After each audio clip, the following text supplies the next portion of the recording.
In this module on medical laws and ethics, we will look at regulations impacting the provision of healthcare within the EMS environment.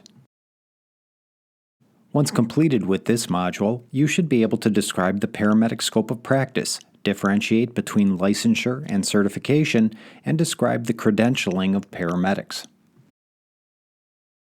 This module addresses principles of healthcare regulation as applied to EMS. In providing this information, nothing in this presentation should be construed as legal advice. Rather, the information provided is merely a broad overview of this legal subject as denoted within the National Paramedic Educational Standards. Please be aware that every state has different laws that impact EMS agencies and providers, and these laws may change over time by application of legislative action or court decisions. Federal, state, and local laws and other legal provisions not discussed within this presentation may also impact EMS agencies and providers. Additionally, information that was current or applicable at the time this presentation was produced may not be at the time you are watching this presentation, and new laws may have been added as well. Lastly, the legal topics and doctrines discussed within these presentations are not the totality of all laws that apply to EMS agencies and providers. There are numerous other laws and provisions that impact diverse aspects of providing EMS. If you or any other EMS provider has questions related to the laws that apply within the realm of providing EMS, additional guidance and assistance should be obtained from a licensed attorney within your area who has subject matter expertise in the specific area of law in question. To begin, there are numerous professions within our society that are not only extraordinarily valuable, but can also result in significant harm to people if those practicing within those disciplines lack competence. As a result, it is not uncommon for states to regulate various professions to ensure those who are practicing in those respective areas have a minimum level of competency and can provide services safely. EMS is no exception, and every state has a mechanism for regulating paramedics and their practice of emergency medicine. As part of this discussion, it is important to first recognize the difference between licensure and certification. Licensure is related to an occupational field over which the state exercises some type of oversight. In Wisconsin, paramedics receive a license to practice EMS through the Department of Health Services. This license may only be obtained after the candidate receives adequate, appropriate, and state-recognized education and training and completes the National Registry certification process. If a person does not have a paramedic license, he or she cannot hold him or herself out to the public as a paramedic, and he or she may not practice as a paramedic. Doing so in most states is considered practicing medicine without a license, which can lead to various types of civil or possibly criminal liability.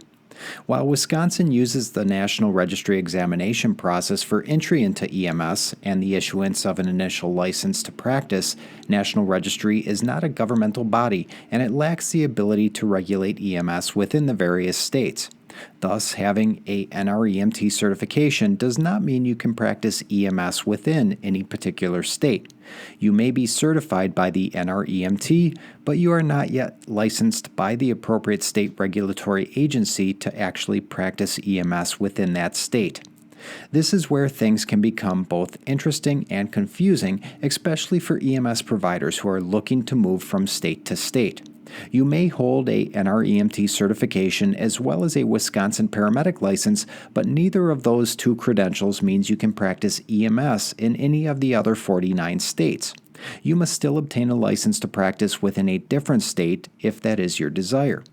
To accommodate this movement of EMS providers within the United States, many states have reciprocity agreements with neighboring states, or they have a reciprocity process that can be followed to allow for EMS licensure within their state based upon an EMS license held in another state.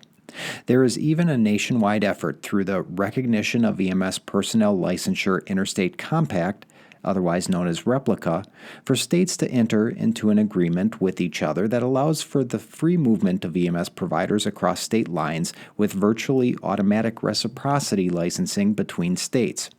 At the time this presentation was produced, 16 states have entered into a REPLICA agreement. Wisconsin is not one of them, however. Based upon this conversation, it should not be surprising to find out that paramedic credentialing is very jurisdiction specific. A common denominator, however, is the need for medical control and oversight over paramedics and other EMS providers. Within Wisconsin, EMS providers are licensed by the Wisconsin Department of Health Services, but those providers cannot actually practice until they are credentialed to do so with an EMS agency. This involves both the agency's service director and medical director indicating that the EMS provider is approved or credentialed to provide care as an employee or member of the EMS agency.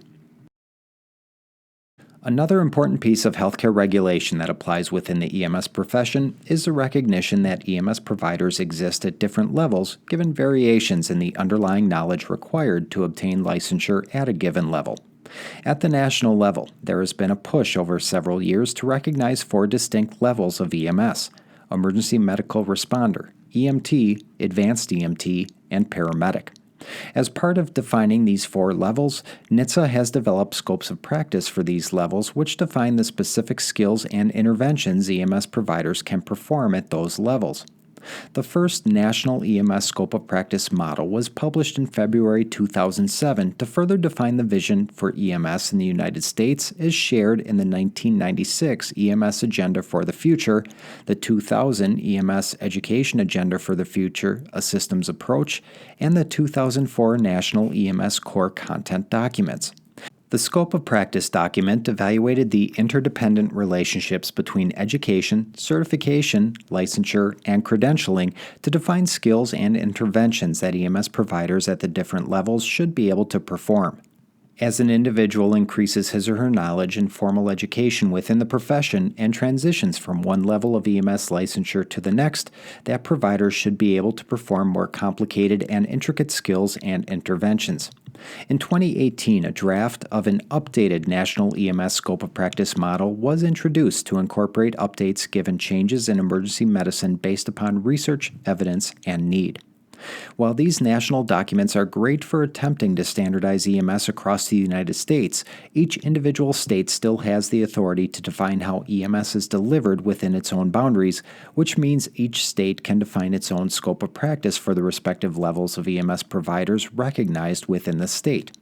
Wisconsin is one such state that has its own scope of practice that applies to EMRs, EMTs, AEMTs, intermediates, and paramedics. To go a step further, we previously discussed the importance of medical control, and even if something is within the scope of practice for a particular level, an individual agency's medical director may modify that scope of practice for EMS providers functioning within that agency.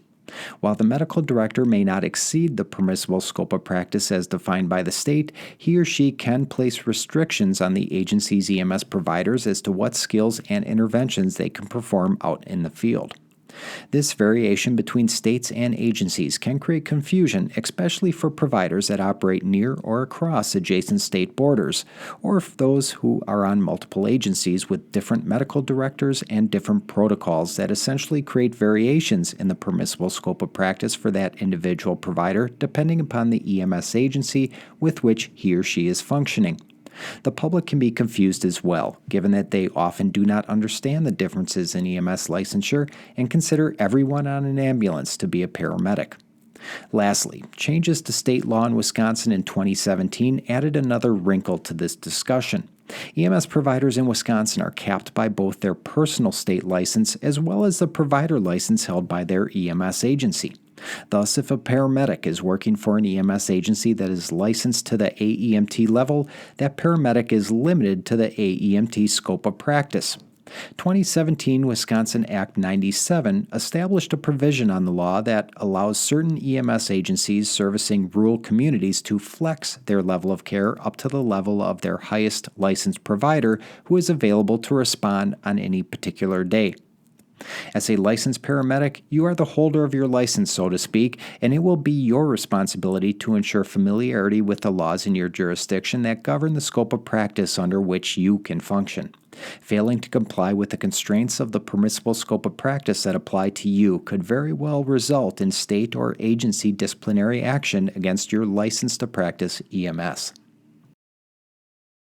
Given your completion of this module, you should now be able to describe the paramedic scope of practice, differentiate between licensure and certification, and describe the credentialing of paramedics.